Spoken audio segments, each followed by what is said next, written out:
Bapak, Ibu, dan saudara-saudara yang terkasih di dalam Kristus.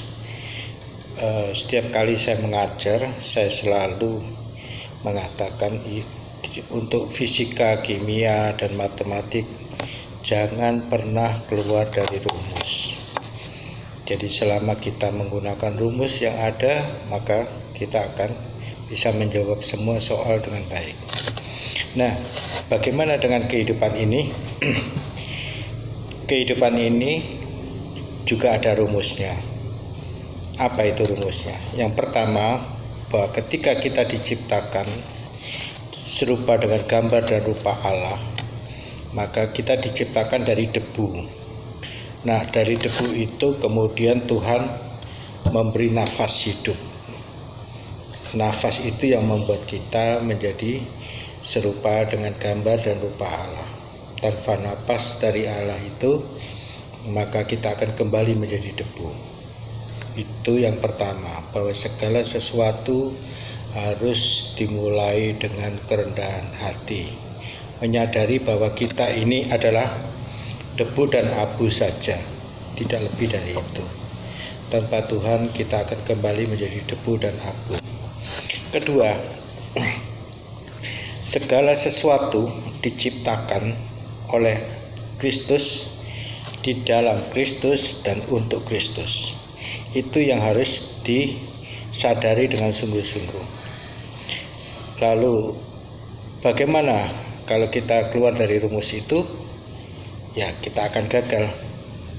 Begitu kita tidak mengakui Kristus sebagai Allah, maka semua hidup kita adalah suatu kegagalan. Tidak perlu lagi dibahas.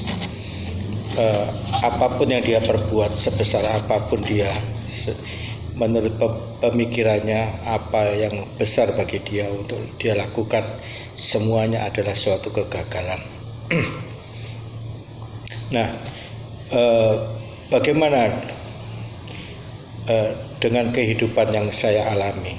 Saya melihat misalkan dengan papa saya sendiri dan orang-orang terdekat di saudara-saudara saya, kemudian teman-teman saya, semua mengalami nasib yang sama.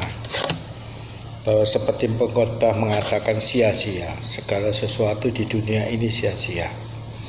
Papa saya bekerja siang malam, kaki menjadi kepala, kepala menjadi kaki. Tetapi pada saat dia meninggal dunia, celana dalam yang dia pakai penuh dengan lubang. Baju yang ada di dia yang terbaik adalah baju seragam karyawan. Sepatu yang dia pakai tidak ada solnya. Betul-betul dia tidak punya apa-apa. Semua dia korbankan untuk anak dan istri. Dia berkorban mati-matian untuk membahagiakan anak dan istri, sampai dia tidak punya apa-apa. Bagaimana dengan saudara-saudara saya yang lain? Sama. Dan bagaimana dengan diri saya sendiri? Sama. Saya sering tidak mempunyai apa-apa untuk dimakan. Nah, lalu apa yang harus kita lakukan? Kembali ke rumus. Jadi kembali ke rumus, bahwa segala sesuatu yang tentang aku dan aku itu harus dibuang. Kita hidup hanya untuk Kristus, di dalam Kristus, dan karena kita hidup oleh Kristus. Itu yang harus dipegang. Kita kembali ke situ. Maka ketika kita melakukan itu, hidup saya menjadi suatu mukjizat. Misalkan begini, saya bertahun-tahun mengajar fisika, kimia, matematika. Lalu dari mana saya belajar itu? Tidak dari SMA, sama sekali tidak. Karena di SMA saya tidak ada yang satu pelajaran pun tidak ada yang menyangkut di kepala saya. Saya belajar sendiri. Dan murid-murid saya ada yang menjadi juara 1, juara umum, dan di sekolah-sekolah yang terkenal. Kok bisa? Saya sendiri juga tidak tahu. Bagaimana caranya Tuhan mengarahkan saya untuk menjadi guru, saya juga tidak mengerti. Nah, segala sesuatu di dalam hidup saya itu mukjizat. Ketika anak saya ke Jerman itu juga suatu mukjizat. SMP dan SMA tidak pernah terima rapot karena tidak pernah bisa bayar uang sekolah. Tetapi dia bisa pergi ke Jerman dengan beasiswa.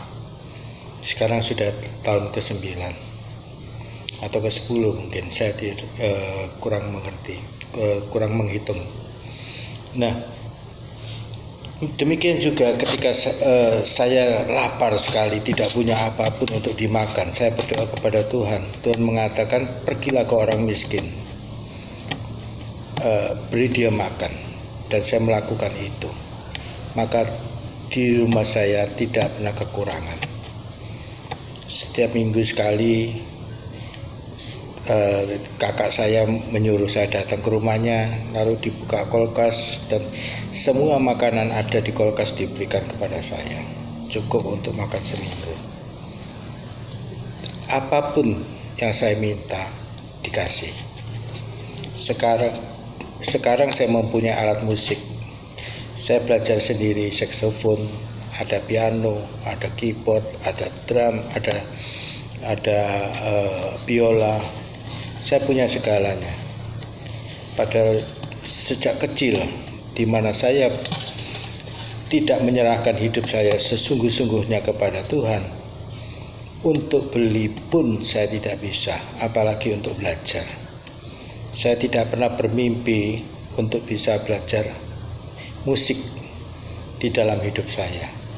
Tapi di masa tua saya mempunyai kesempatan untuk memiliki alat-alat musik itu, kemudian saya bisa belajar. Demikian juga saat ini saya berjuang untuk membuat panti jompo dan panti asuhan. Sesuatu yang tidak mungkin. Bagaimana mungkin saya tidak punya uang sama sekali? Tetapi Tuhan menyuruh orang-orang yang begitu baik, para donatur-donatur, untuk mendukung saya. Nah, Bapak Ibu dan saudara sekalian, kemuliaan kita adalah ketika kita memuliakan Tuhan. Jadi hidup ini hanya untuk memuliakan Tuhan. Jangan sombong. Kembalilah kepada Tuhan. Kalau tidak, maka seluruh hidupmu hanyalah sebuah kesia-siaan. Hanya Tuhan saja tujuan hidupmu, dan kembalilah kepada Dia. Amin.